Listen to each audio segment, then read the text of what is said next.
Wah, nggak kerasa ya lebaran sebentar lagi. Gimana nih persiapannya? Menyambut lebaran, pasti kita disibukkan dengan persiapan bikin kue, beli baju baru, sampai nyiapin salam tempel atau parcel buat kerabat dan sanak saudara. Nah, dari beberapa kegiatan tadi, nggak jarang kan kalau kita butuh dana yang cukup besar. Kalau kamu udah berhasil kumpulin uang untuk Idul Fitri tahun ini, selamat ya! Tapi buat kamu yang belum, jangan khawatir. Kamu masih bisa kumpulin budgetnya dan di video ini, Expandana bakal kasih tahu strateginya. Tonton video ini sampai selesai. Kondisi keuangan yang stabil bisa kita wujudkan salah satunya dengan perencanaan yang matang. Karena seperti yang udah Expandana jelasin di awal, kalau beberapa persiapan seperti jelang hari raya dan hari penting lainnya, kadang butuh modal yang cukup menguras kantong. Sehingga rasanya perlu nih punya dana yang bisa digunakan untuk cover kebutuhan-kebutuhan tadi. Dari situ, kita bisa mulai siapkan yang namanya sinking fund. Secara sederhana, sinking fund adalah dana khusus yang disiapkan untuk pengeluaran di masa mendatang. Biasanya untuk pengeluaran besar yang selalu ada tiap tahun, namun dengan nominal yang berbeda di setiap kesempatannya. Dalam hal personal finance, sinking fund bisa jadi jaring pengaman kondisi finansial yang oke, karena bisa bikin kita terhindar dari hutang, pengeluaranmu jadi lebih sesuai anggaran, dan yang paling penting, kamu jadi nggak perlu narik uang dari pos lain seperti dana darurat atau pos investasi untuk memenuhi semua itu. Nah, yang perlu kamu perhatikan adalah sinking fund ini berbeda dengan dana darurat.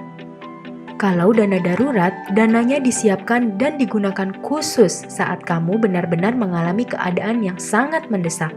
Contohnya, diberhentikan atau terpaksa berhenti dari tempat kerja, bencana alam, atau meninggalnya tulang punggung keluarga. Dan kalau dilihat dari nominalnya pun gak main-main, karena ada batas minimal yang harus kamu penuhi, yaitu sekitar 3-6 bulan biaya hidup. Sedangkan sinking fund, tujuan pengumpulannya sudah jelas, spesifik, dan memang akan dipakai di masa mendatang. Jadi saat sudah terkumpul, kamu bisa gunakan untuk bersenang-senang tanpa adanya rasa bersalah dan gak ganggu cash flow bulanan. Contohnya, kamu bisa gunakan sinking fund untuk traveling. Di tahun 2020 dan sampai saat ini bisa dibilang tahunnya puasa traveling ya. Tapi bukan berarti kamu nggak bisa merencanakan perjalanan wisatamu.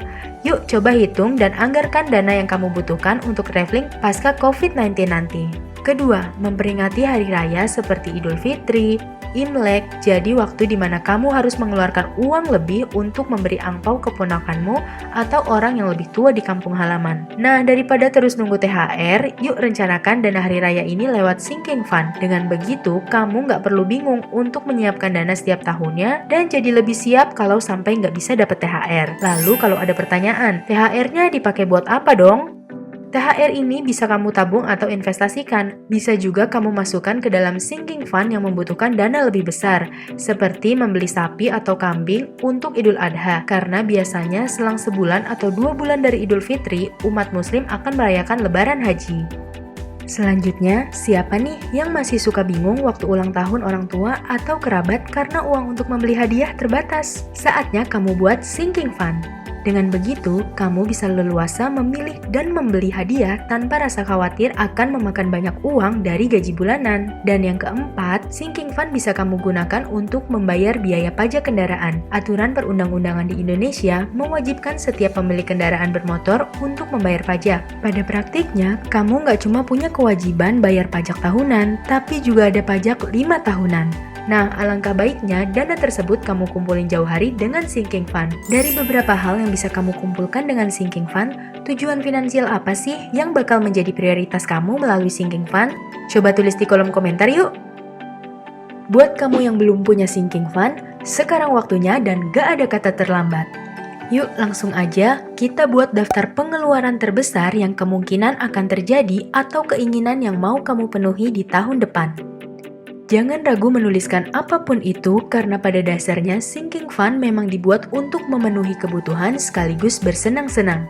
Misal tahun depan kamu udah punya list nih, mau pergi ke Lombok dengan biaya 8 juta dengan target pencapaian 15 bulan. Ganti laptop dengan biaya 5 juta dan target pencapaiannya 10 bulan. Bayar pajak kendaraan 3,5 juta dengan target pencapaian 12 bulan.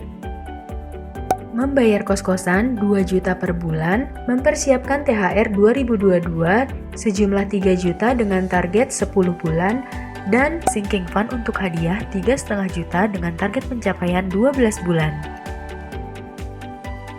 Kemudian, biaya-biaya yang terlihat kamu bagi dengan berapa lama waktu pencapaiannya. Dan total dari alokasi bulanan itulah yang jadi sinking fund di mana kamu perlu mengalokasikannya tiap bulan, dalam kasus ini mulai bulan Juni 2021.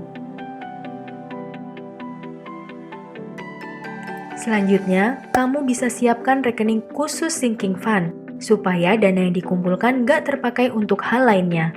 Kamu bisa pilih rekening tabungan dengan biaya administrasi rendah atau yang menawarkan bunga lebih tinggi. Nah, kalau mau lebih maksimal, bisa juga nih simpan dana sinking fundmu ke dalam instrumen investasi berupa reksadana pasar uang yang minim resiko. Cara ketiga yang bisa kamu lakukan untuk mengumpulkan sinking fund dengan menjadwalkan auto debit dari rekening utama ke rekening sinking fund. Jadi nggak perlu khawatir lupa kalau sudah pakai sistem auto debit seperti ini. Itu dia informasi seputar sinking fund. Mempersiapkan rencana keuangan yang terstruktur akan memudahkan kita dalam mengatur segala kebutuhan di masa mendatang. Dengan sinking fund, kamu bisa lebih baik mengelola uang, fokus pada tujuan keuangan, dan nggak perlu merasa khawatir kalau harus mengeluarkan uang dalam jumlah besar.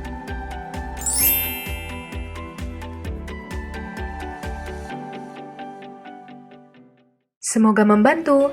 Like video ini, subscribe, nyalakan tombol loncengnya, dan bagikan ke temanmu juga ya.